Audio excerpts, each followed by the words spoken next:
family, friends, we're here today to both mourn but celebrate a man who was a dear and close friend to many of us. A man who was the life of any gathering. A man who was generous beyond any imagination. I had the opportunity to first meet Kanja in 1980. And in 1980, I was traveling to America for the very first time to begin my studies there. And we happened to travel with Sue Mathenge, Sue Derry now, I don't know whether she's here. There you are, yeah. She had been there before, so she was charged by my mother to ensure that I made it to school. So, at that time I was in New Jersey and we traveled together. She got me to school, made sure we were settled. She at that time was a nurse. So she told me, if anything and you feel there's any issues, I have a cousin of mine. His name is Kanja, who doesn't live too far from here. I'll tell him you're around and I'll ask him to check on you and to see how you're doing. And that was that. In America, they have all these short holidays, I don't know, Thanksgiving, I don't know, they're all there, different little holidays. Where unfortunately, foreign students have nowhere to go, you just remain in school because school is closed. Where are you going for 3-4 days? I used to work in the library in the school. So one day with another foreign student, I'm walking back from the library back to the dormitory. And out of the blue, I hear this loud voice shouting, "Hey, where?" Both me and my friend, we turn around, looking and not recognizing it. Yeah, you, the African.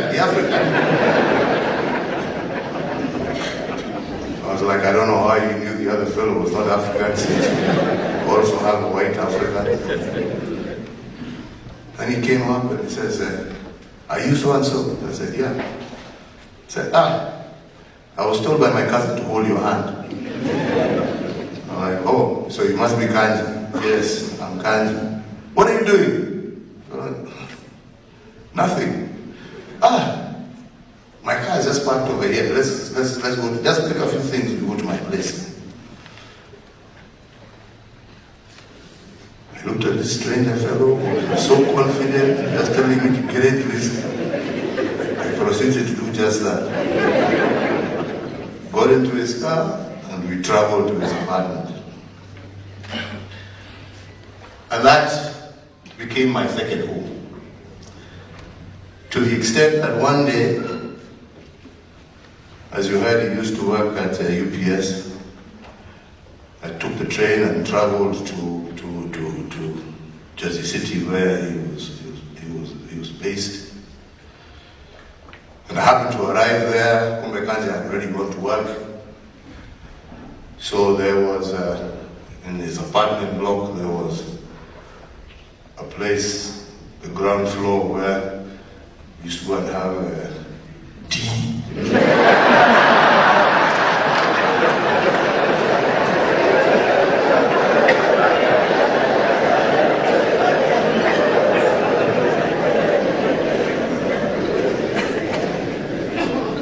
So I decided I was going to wait for him there. So waited. Because I knew eventually when he came from work, he had to come through this tea place. He would find me there. So he came and he asked me, yeah. Eventually, yeah, how long have you been at? I've been here about a couple of hours. I said, hey, look, we have to, what you do now, tomorrow morning, I'll sort this out so you don't have to always just wait for me. The next morning, he went, he made a copy of a key of his apartment, he gave it to me and told me, you know, whenever you're here, you just, and the couch is there, ni kwako nyumbani. And we started a relationship from that day to date. Came back, and we eventually came back home, got into partnership, various business ventures which we tried out. I eventually went into politics. Got into that. Anja was still around, and in fact, during my very early days, he used to be one of my agents. And as you know, the party I belonged to those days was not very popular in my part of the world. So he has also eaten a few stones on my behalf. Being my agent. And we continued our friendship all the way through. I'll never forget even when I was president. Kanja would never address me as president. He would never address me as Your Excellency. As you've heard, he had a nickname for everybody. Mia was always, Papa, how are you doing? Then the other thing he was very good at is sharing, as you've heard, you know. He was very active on his phone. So I can assure you I suffered immensely during my tenure as president, because any of these memes,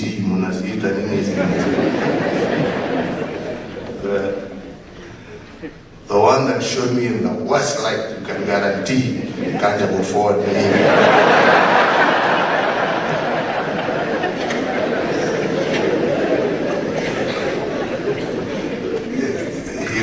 He would ensure he's forwarded, and you know, with that, those emojis of laughing. So I'd call him and tell him, you know, Kanja, you know, why are you doing this? Why don't you? No, hey, check, it's funny, isn't it funny? But he continued, and as I said, even December 12th, we were all together. No one would ever have imagined that the lively Kanja that we saw on that day, within a very short period of time, would not be with us. Even during that whole time, and before, he would still now share emojis and memes, but now a different guy.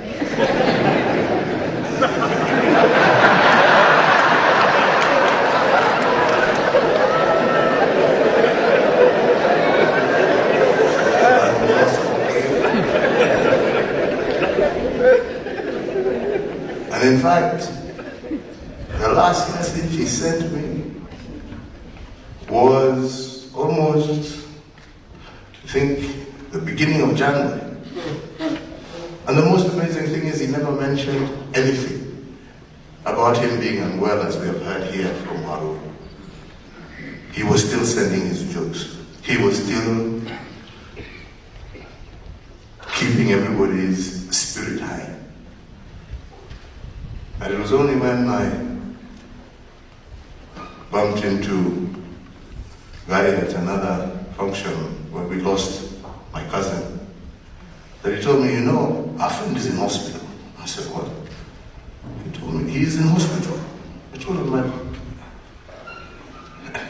just less than 2 days ago, he didn't show any, so I went to see him.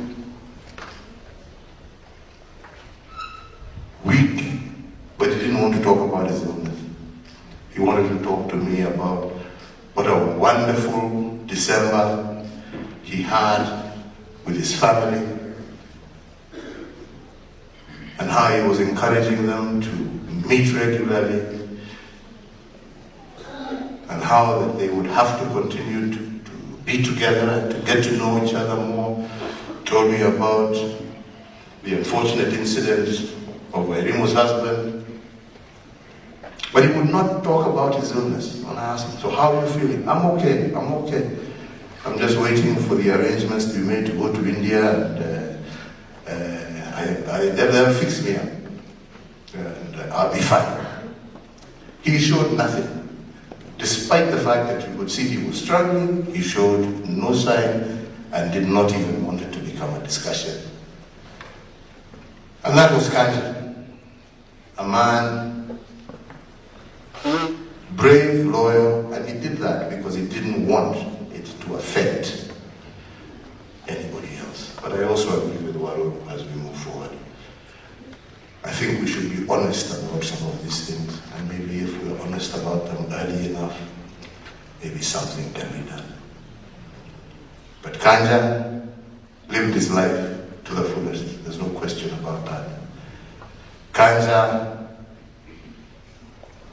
was one of those friends who was there, good times or bad. And I think the lesson of his life is a lesson to each and every one of us. We shall miss him, this great, joyful, happy man who made sure that nobody was ever really left behind or left out. Made you feel involved, made you feel loved, made you feel wanted, made you part and parcel of whatever was going on. We shall miss you, Kanja. And to Nelly, your family, we are always there for you. Whatever you shall need, whenever you require, you're in our thoughts, you're in our prayers. And our friendship does not cease because Kanja is with us. Our friendship, as he taught us, continues regardless. May God rest his soul in eternal peace and grant us all comfort in our hearts, and grant his family the strength to endure next years without him, and rather than mourn, to cherish and to be happy about the moments that God gave you to be with this wonderful man. Mungu awabariki na walinde. Asante sana. Thank you so much, Your Excellency, for those moving words about a true friend of yours.